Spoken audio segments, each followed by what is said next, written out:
The Legend of Zelda Echoes of Wisdom is a classic top-down Zelda adventure, which kicks off with Link getting himself stuck in a big purple rifty thing, leaving Princess Zelda to save the day.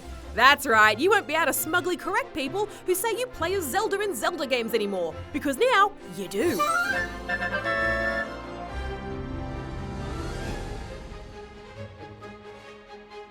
Those purple rifty things are opening up all over Hyrule, but thankfully, a little glowy guy called Tri shows up and seems to know what they're about. And Tri also has a very handy power, the ability to create a temporary copy of items and enemies anywhere, anytime, called Echoes.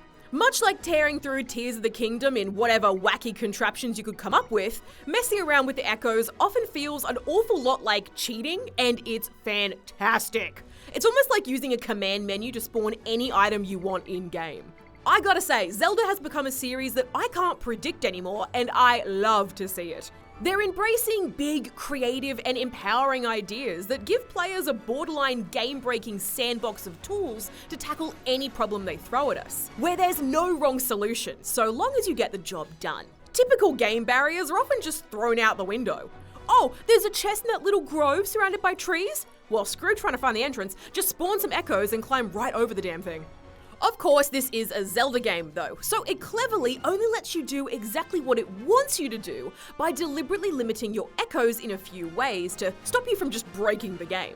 Firstly, you can't just go around copying every little prop in the world. It has to be a glowing item like this, which are of course strategically put exactly where you need them to be in order to solve puzzles. Once you have an echo though, you can use it again and again forever. Secondly, Tri only has a limited amount of power, and each echo you place has a cost. Place too many items, and it will cause the first ones you place to start disappearing. Different items have different costs, and as you progress, you both get more power to use, and certain echoes get cheaper, opening up more possibilities. There really is a great sense of progression to the echoes and your ability to wield them.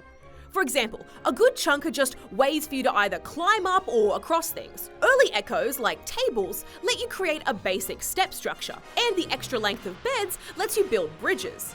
But soon, things like flying tiles let you cover huge gaps, and water blocks let you build directly up or across. Small barriers are a puzzle to overcome at the start of the game, but by the end, you are literally flying through the world. Outside of the echoes, Zelda has a Tears of the Kingdom Ultra Hand-like ability, where she can grab stuff at a distance and have it mirror your movements, so you have to use walls and obstacles cleverly to push and pull items. It can also let you mirror an item's movement, so using it on moving platforms will have you float around as the platform moves.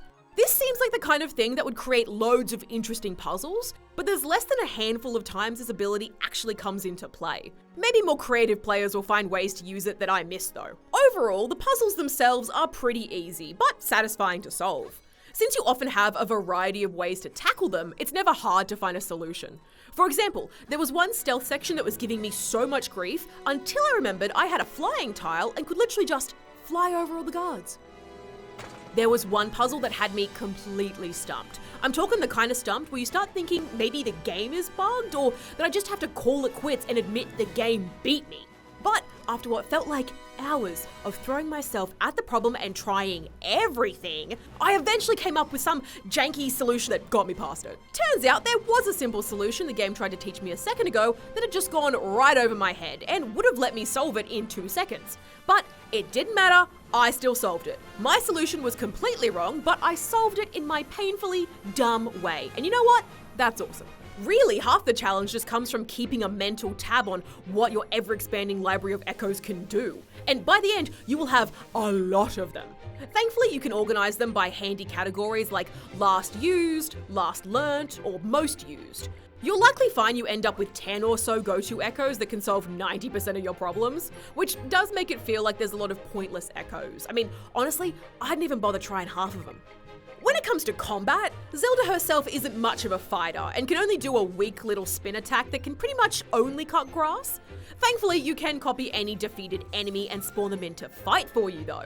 There's certainly a little bit of cheeky joy that comes from being able to spawn endless mobs, but after a while I thought this made the combat pretty uninteresting as you're mostly letting the AI do all the work. There is a bit of strategy in using the right mob for the challenge, but largely you can just keep spawning whatever your strongest echo is and they'll do the job eventually. Things do get a bit more interesting once you gain the ability to channel Link's spirit. This lets you transform into a glowy version of Link, complete with his sword, and eventually bow and bombs too. This is limited by an energy bar, so you can only be in Link form for a little while before transforming back.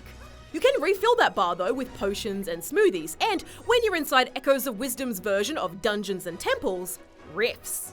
While you're in a rift, you'll find energy floating around to recharge you, while goopy rift enemies will drop energy too. So your Link power is mostly limited to being used in these areas. And where it's best used is in the excellent boss fights, where you'll need to use a good mix of your Echo powers and Link form to come out on top. Oh, and here's a quick little pro strat I found. Resting in beds regains health, so why not spawn beds in between boss attacks to regain health? Literally napping your way through boss fights, mwah, truly iconic behaviour. Echoes of Wisdom's world of Hyrule is also a joy to explore.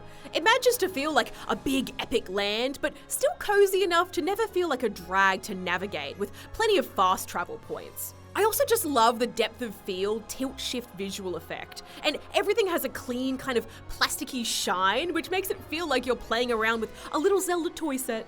I love being able to use echoes to scale what would normally be the edges of an area too, hopping over a mountain to the neighbouring land. There's also plentiful secrets and extras to discover off the beaten path, and loads of side missions to take on. Although one nitpick I have is the amount of dialogue. I swear a good chunk of this game is people yapping on. Yes, just give me the mission, I don't need your life story, mate.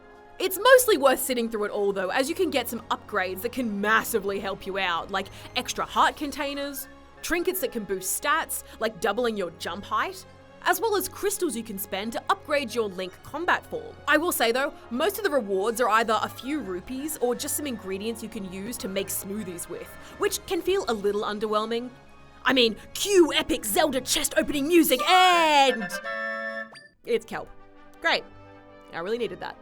It's obviously a much smaller game than the recent big open world Zeldas, but it still took me a solid 20 or so hours to get through, so this is by no means a short adventure. Echoes of Wisdom is an excellent twist on the Zelda formula that continues the series' newfound obsession with letting us feel like naughty kids breaking all the rules. Play.